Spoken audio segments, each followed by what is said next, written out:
Thank you, everybody, for coming to the Aaron Torres Podcast YouTube page. If you could do me a quick favor, see that little subscribe button at the bottom of your screen? Go ahead, click that subscribe button. Really does help our channel grow, our audience grow, and I really do appreciate it more than you know. So click that subscribe button. Appreciate your support. Now, here's the video that you came here for.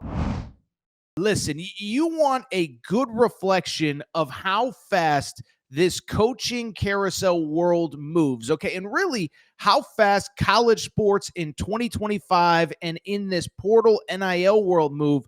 All you got to do is go ahead and look at that screen. Kentucky fans, imagine waking up on Sunday morning, seeing Will Stein in the Kentucky edit and saying, "That's my football coach." You would have never pictured it. You would have never imagined it, because this is how quickly this whole thing came together, okay? Sunday, we do our full show at 6 Eastern time. At that point, you're starting to hear rumors and innuendo. You know, Mark Stoops, maybe this is finally the time, but you're really wondering, are they actually going to pull the plug? $39 million buyout. Well, by Sunday night, Mark Stoops was out. And say what you want about Mitch Barnhart. We'll talk about him later. But the AD, who has been so, I think, rightfully criticized, he moved quickly, he moved decisively, and he got the candidate that every Kentucky fan wanted. I think early on you would have said John Summerall, former Kentucky football player. He ends up at Florida.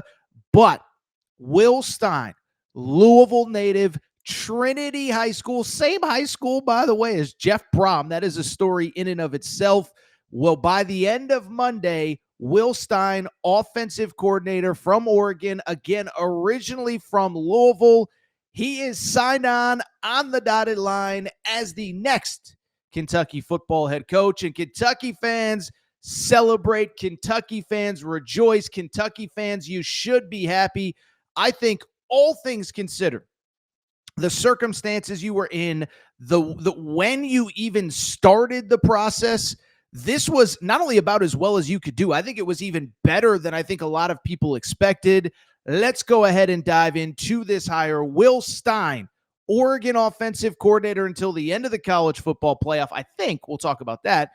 But he is now the Kentucky football coach. And like I said, you know, I think you got to be over the moon. Okay. So first of all, it is crazy how quickly all of this came together. Okay. You know, again, we don't need to redo the timing of it all. But it's wild to me that Arkansas, that LSU, that Auburn, that Florida, they all had months to prepare for this. And we talked about it. I did a little bit of an immediate reaction to the firing on Monday morning. But, you know, we talked about the fact that, listen, I don't blame anybody. I think there was a thought that, one, you couldn't get Mark Stoops out of the contract. Two, on top of it, that he wasn't going to take any sort of altered buyout, which, by the way, credit to Torres. I've been saying since September, if it got bad enough, he would not, you know, hold the school hostage as far as the buyout is concerned. But I bring it up because, you know, again, 2-3 weeks ago, we're talking about Kentucky being on a 3-game winning streak, back-to-back SEC wins. Mark Stoops is going to stay.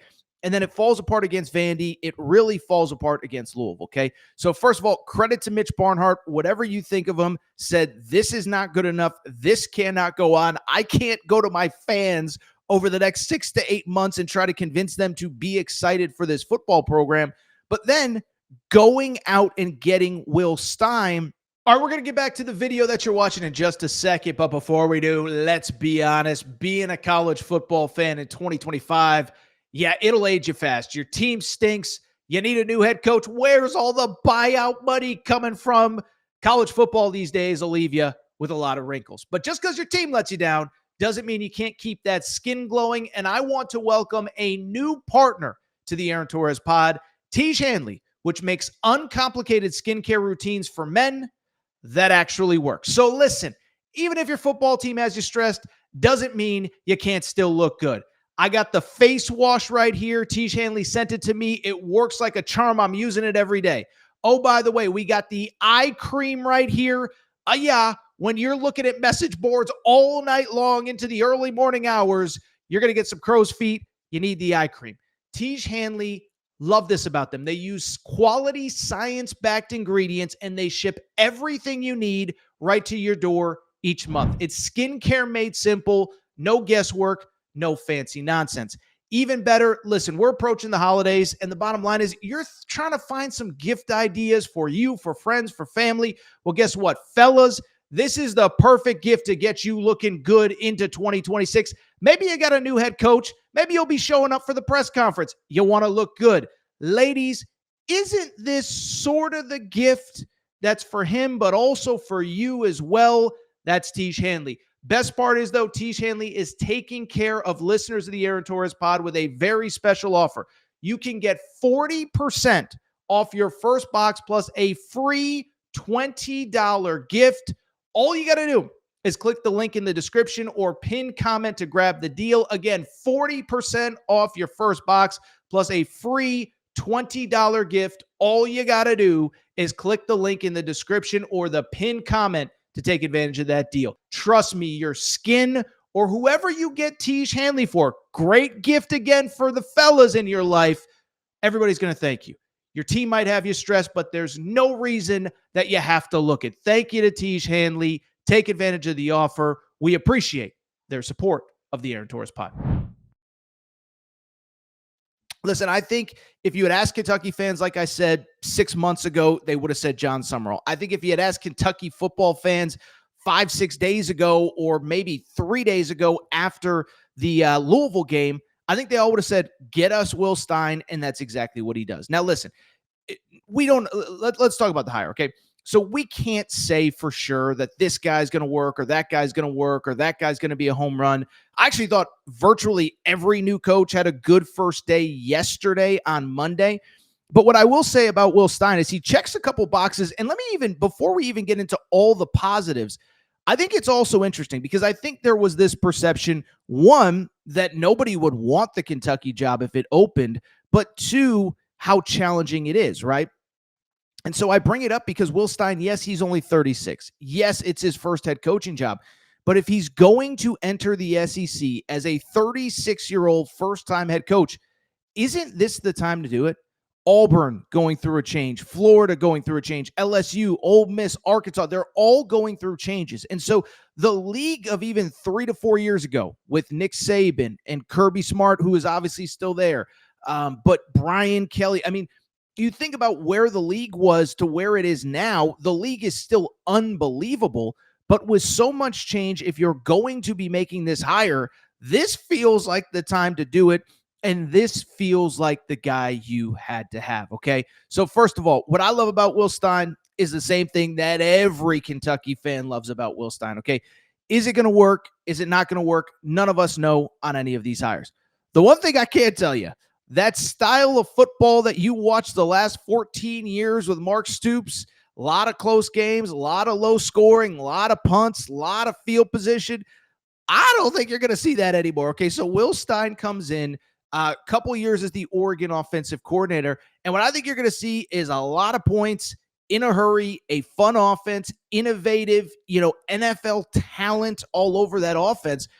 I think that more than anything is a reason to be excited, okay? And this is not to crap on the previous head coach, but it is also like he felt like he could only win one way in the SEC. As I said, low scoring, defense, etc. Not totally all his fault. That's his background. He's a Stoops. We know the Stoops family is defensive minded. He was a defensive backs coach.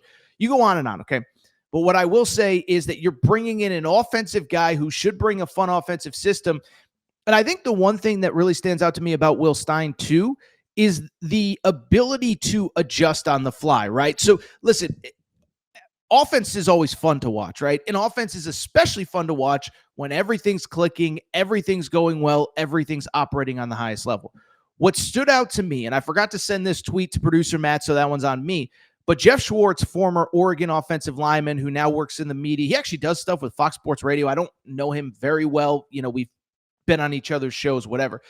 He put out a tweet basically the other day saying, like, look, this is what's the most impressive thing Kentucky fans about this offense is that this offense all year long, this is the Oregon offense now that I'm talking about, it's been kind of chaotic from an injury standpoint, not chaotic from a coaching standpoint, but from an injury standpoint. So first of all, Will Stein, to his credit, turned Dante Moore into potentially the number one pick in the NFL draft. Remember, Dante Moore a few years ago, let's never forget this, was, yes, a 5-star prospect, but he goes to UCLA. It does not work out. And I think there's a lot of us, myself included, that kind of sat there and said, like, maybe this guy's just not as good as we think. Goes to Oregon, sits out. Now Will Stein has him as a Heisman Trophy contender. But I think what is so interesting about it is this: doing it with a lot of different pieces in and out of the lineup. Evan Stewart, best receiver on that roster coming into the year, lost during the summer to a knee injury. DeCorian Moore, number 1 wide receiver in high school football, was awesome early, been injured. He's had injuries on the O-line. He's had injuries in the running back room. And they keep putting up points, and they keep winning, and they keep finding a way. And that's what has to have you excited if you're a Kentucky fan. Again, it's one thing if the offense operates at the highest level. What do you have? Injuries, you have whatever, and you're still continuing to produce. That gets you excited. The other thing that I do think does matter, he's a Kentucky guy, okay? And I think sometimes we do overrate fit and, where a guy is from and all of that. But I do think we've gotten proof time and time again that it does help, right?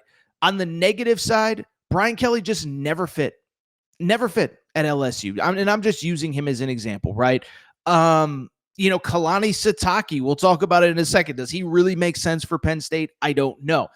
But I bring it up because I do think there is something unique to Will Stein being not only a Kentucky native, but a Kentucky fan. As a matter of fact, producer Matt, pop up what Will Stein had to say when he was named the head coach.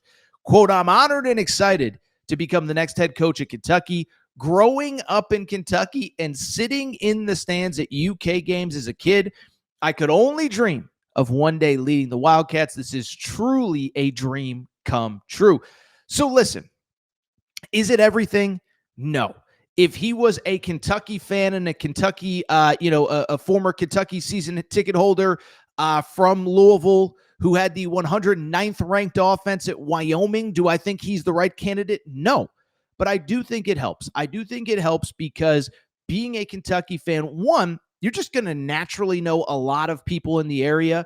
And I do think this is a little inside baseball, but really over the last year, Louisville has kind of taken over the local recruiting. Vince Morrow, who we've had on the show, former right-hand man of Mark Stoops, is now at Louisville.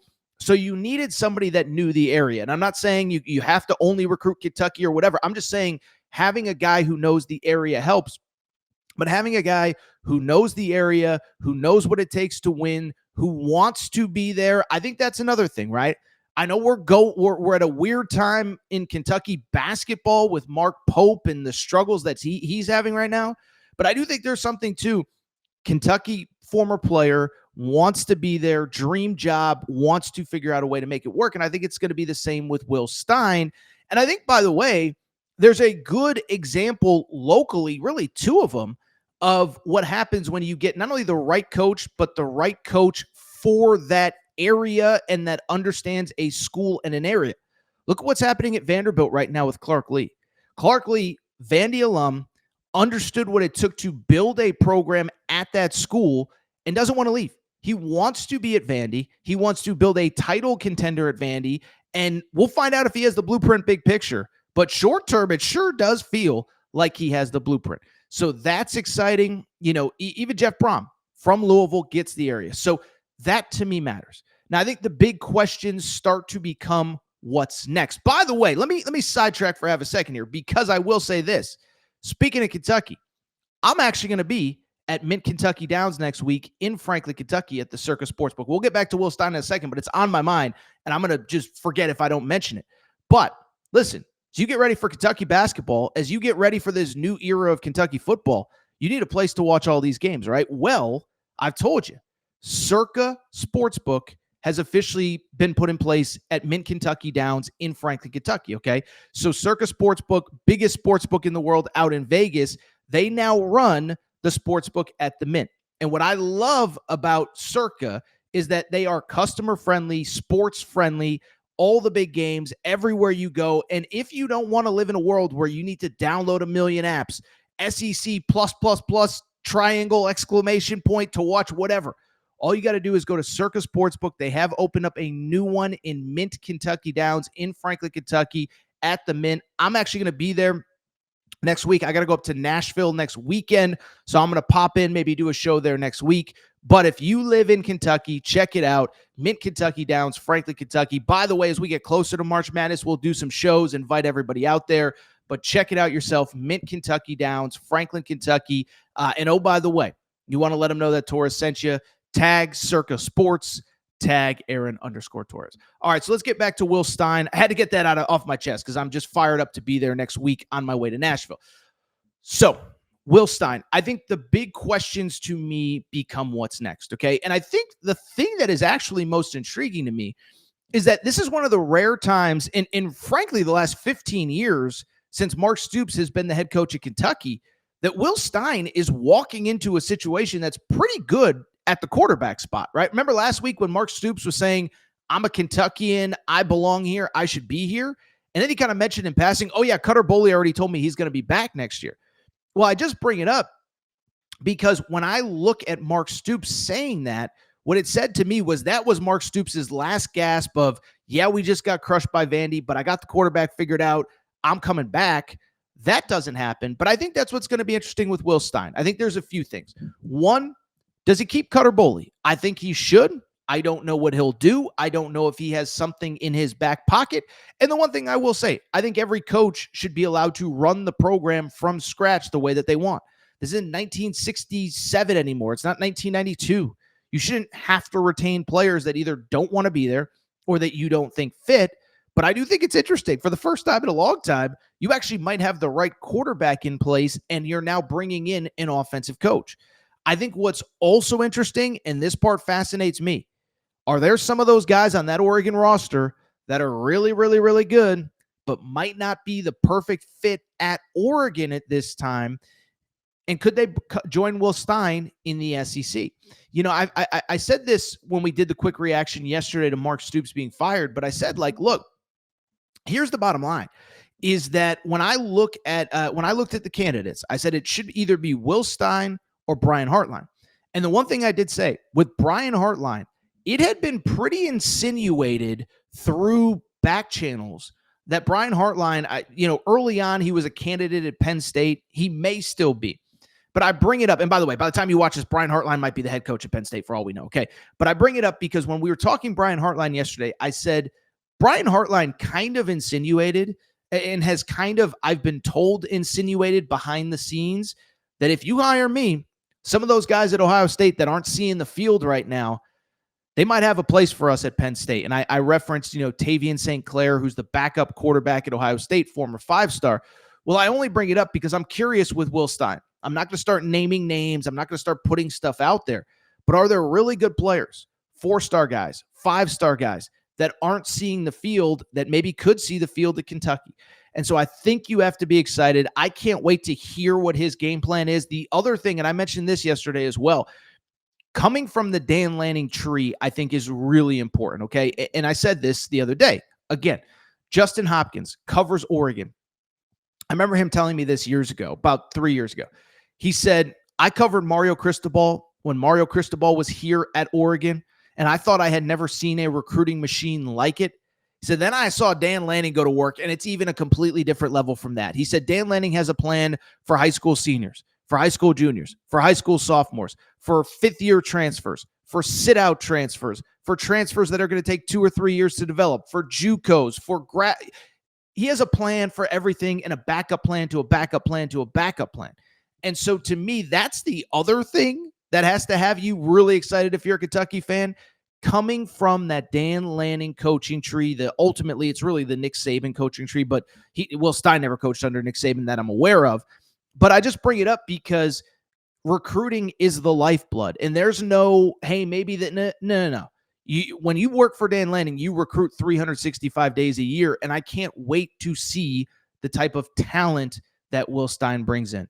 Still curious to see ultimately what it all looks like. Still curious to see, by the way, what the coaching staff looks like. I know there's been a big push to modernize kind of that front office, behind-the-scenes stuff at Kentucky, and I think he does it. So I think there's a lot of reason to be excited about Will Stein. By the way, make sure you're following our Torres on UK account, Torres on UK, for all of your late-breaking news. And by the way, as Kentucky lands transfers, high school players, staffing stuff, just make sure to be plugged into that page. two quick thoughts as we close on Will Stein. Then I want to get to Lane Kiffin. I want to get to Ryan Silverfield. One, really the two thoughts are combined. Okay. There are two people that I do think we also, as we transition out of the Mark Stoops era into the Will Stein era, I do think there are two people that we have to give credit to. Okay. One is Mark Stoops himself. Okay. And I have been very critical of Mark Stoops over the last couple months. I think it's justified. I think it was proven with a second straight losing season. But today is not the day to crap on Mark Stoops, okay? Today is the day, I think if you're a Kentucky fan, appreciate Mark Stoops. Not only the 14 years, 8 straight bowl games, but we talked about it all year. He had a buyout that was $39 million owed in totality within 60 days of when he was fired. Now, to my credit, I said all year, if things get bad enough and he's clearly not wanted back, I thought he would always renegotiate, but he didn't have to renegotiate. He could have said, pay me every last dollar within 60 days or kick rocks. I ain't picking up my phone. My lawyer ain't picking up my phone. I'm waiting for that big fat Publishers Clearinghouse check. Okay, give me that check with $39 million on it, whatever. But I give him credit because he didn't do that. And he actually did the opposite. It worked out well for him. Now, I'm not going to say, he took no buyout and he's a hero and whatever. But at the same time, he changed the buyout structure so it's not all owed within 60 days. And really, that is what allowed Kentucky to go get the guy that they want. Now, as we record here, it's about 11:30 Eastern time on Tuesday. We don't know the exact details of the contract with Will Stein, etc. But I guarantee you the job is a lot less desirable if you have to write a $40 million check to Mark Stoops here within the next, now 58 days. So give him credit. Two, give Mitch Barnhart credit, right? So I'm not, I think I know a lot about Kentucky, right? But I'm not as insulated in the day-to-day frustrations with Mitch Barnhart, but he did give out a bad John Calipari contract that he somehow got out of. And now this Mark Stoops contract doesn't look as bad as we thought it did in real time. And I give him credit for, and really where I give Mitch Barnhart credit, right? Last week we talked about it. I think it was Matt Jones, probably about a week ago, said that he believed that this was Mitch Barnhart's last year as AD at Kentucky and that he would retire in the summer. And I only bring it up because if that's true, it would have been easy for Mitch Barnhart to say, hey, listen, we can't raise funds and sell tickets for football. That ain't my problem. You figure it out next AD. I'm retiring here in a couple months anyway. It would have been easy for him to say, I'm not firing Mark Stoops. He's been my guy forever, whatever. But instead, he did the exact opposite. He fired him. He said, we need a fresh start. It's not going to wait until I leave. We need a fresh start. We need it now. And I'm going to go get the one guy that I actually do think is going to unite my fan base. And that's exactly what Will Stein is. So credit to Mark Stoops. Credit to Mitch Barnhart, for getting this job done. And Kentucky fans, you got your man. We're recording here again, 11:30 Eastern time. So I don't know exactly, what the time frame is that I'm aware of. If there's a press conference, if there's whatever. I referenced it a minute ago. I don't even know. I assume he's going to keep coaching in the college football playoff. The good news is, as we get towards signing day, he's going to have a couple, probably about 10 days here before they really start game planning for their opponent. Keep in mind, they don't even know who their opponent is right now. So he probably has the next 5 or 6 days to largely focus on Kentucky before they worry about the college football playoff.